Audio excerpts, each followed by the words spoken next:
Pikachu, eu escolho você! Nostálgico, hein?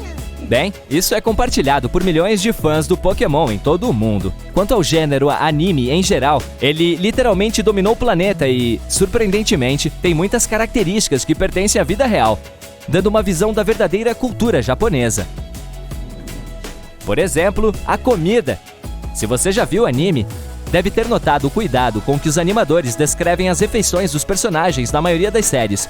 Uma tigela de lamen, o tradicional macarrão japonês, é geralmente desenhado com detalhes cuidadosos. E se você olhar as fotos do lamen da vida real, verá o esmero com que é copiado na animação. O mesmo vale para quase todos os outros pratos tradicionais japoneses. Quando os personagens têm uma mesa de jantar com vários tipos de alimentos, você pode pegar um livro de culinária japonesa e encontrar todos lá apenas pelo visual. Uma razão para isso é a expectativa do público. As pessoas no Japão sabem como é sua comida e esperam vê-la no anime. O outro motivo é o respeito geral que os japoneses têm pela comida. É muito mais do que apenas pôr na boca e mastigar. Eles têm muitas tradições e costumes nacionais relacionados ao alimento, desde a forma de preparo até o consumo. É por isso que essa parte recebe tanta atenção no anime também.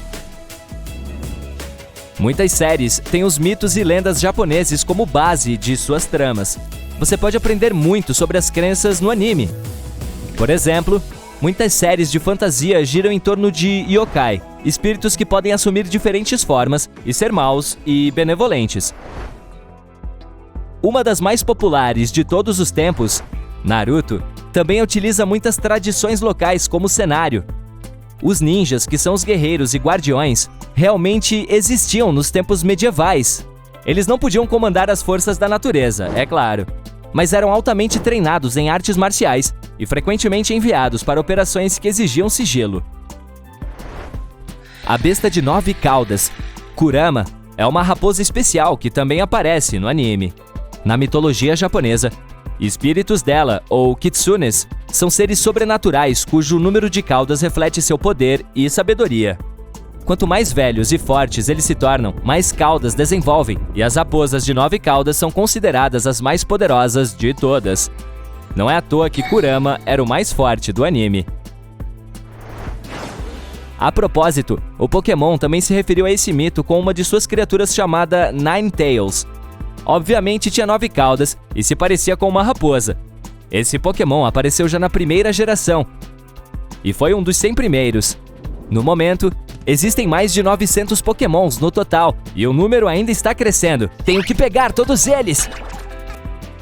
Nos últimos anos, o gênero Isekai cresceu imensamente em popularidade no Japão e em todo o mundo. A característica principal é que uma pessoa comum de nosso mundo moderno é convocada ou renasce em outro universo, geralmente de fantasia. O protagonista, então, vive aventuras maravilhosas e perigosas e muitas vezes se torna uma das figuras mais importantes do novo mundo. A razão para tanto sucesso é simples. É uma fuga da realidade tediosa. Antes da transição para o outro universo, o personagem principal geralmente é mostrado como um humano perfeitamente comum.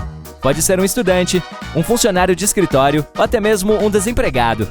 E depois de transferido, adquire alguns superpoderes ou habilidades mágicas que lhe dão vantagem contra monstros e outros inimigos. É um sentimento comum entre as pessoas de todo o planeta. Mas o Japão talvez anseie especialmente por essas fugas. É costume os japoneses trabalharem muito, e o esgotamento é bastante comum. Além disso, muitas vezes eles ficam no escritório depois do expediente sem receber nada extra, o que também afeta seu bem-estar. O trabalho pode ser tedioso e difícil, então não é de admirar que eles sonhem em ser transportados para um reino de fantasia, onde possam ser livres e viver aventuras mágicas.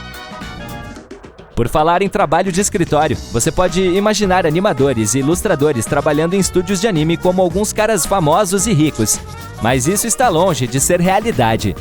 Na verdade, a maioria dos animadores ganha apenas o suficiente para se alimentar e muitos dizem que o salário não corresponde ao trabalho que fazem.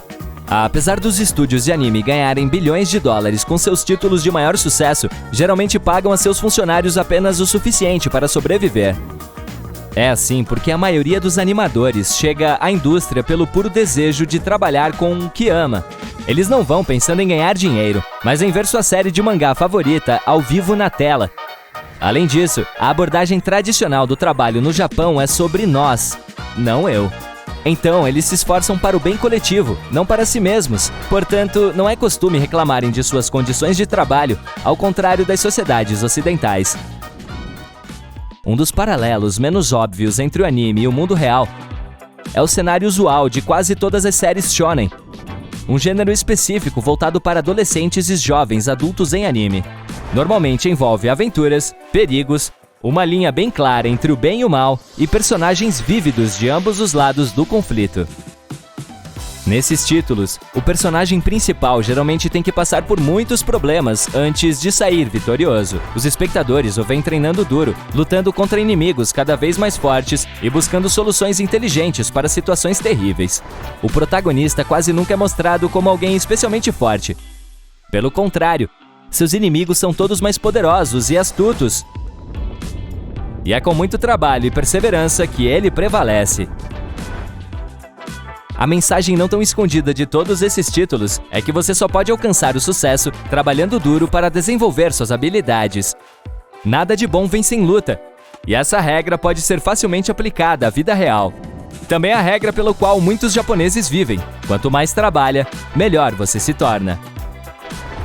Além de vários títulos de aventura, o anime apresenta uma vasta gama de séries casuais e cotidianas, e com elas pode-se aprender muito sobre como vivem os japoneses.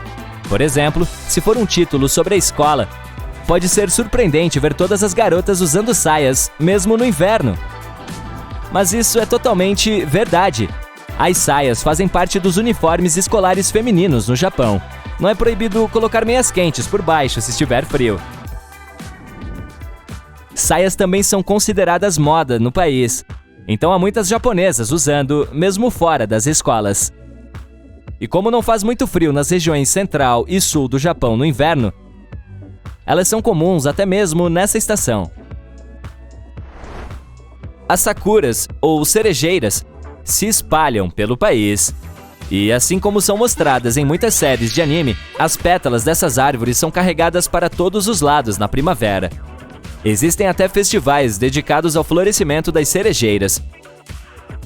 Eles são chamados de Hanami, que significa ver flores.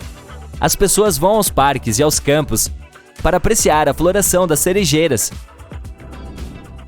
As famílias também são mostradas bastante realistas no anime. As casas típicas são pequenas e minimalistas. Os japoneses costumam não ter muito em termos de decoração, preferindo praticidade e conforto ao prazer visual.